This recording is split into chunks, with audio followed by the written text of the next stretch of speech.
धुळेजवळील नगावबारी परिसरात धावत्या शिवशाही बसला भीषण आग. शॉर्ट सर्किटमुळे आग लागल्याची चालकाची प्राथमिक माहिती. सर्व प्रवासी सुखरूप. सुदैवाने कोणतीही जीवितहानी नाही. अग्निशमन दलाकडून आग विझवण्याचे शर्थीचे प्रयत्न सुरू.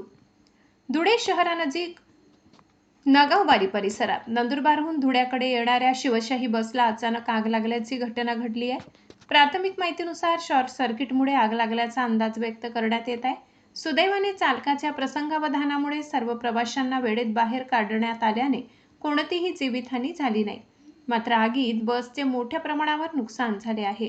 नंदुरबारहून धुळ्याकडे येणारी शिवशाही बस धुळे शहराजवळील नगावबारी परिसरात पोहोचताच अचानक धुराचे लोट निघू लागले. त्यानंतर काही क्षणातच बसने पेट घेतल्याने एकच खळबळ उडाली. बस चालकाने प्रसंगावधान राखत तात्काळ बस रस्त्याच्या कडेला थांबवून सर्व प्रवाशांना सुरक्षित खाली उतरवले. त्यामुळे या घटनेत कोणतीही जीवितहानी झाली नाही. प्राथमिक माहितीनुसार बसला शॉर्ट सर्किटमुळे आग लागल्याचा अंदाज चालकाने व्यक्त केलाय. घटनेची माहिती मिळताच अग्निशमन दलाचे बंब घटनास्थळी दाखल झाले असून आग विझवण्याचे शर्थीचे प्रयत्न सुरू आहेत. या आगीत शिवशाही बसचे मोठ्या प्रमाणावर नुकसान झाले असून घटनास्थळी नागरिकांनी मोठी गर्दी केली आहे.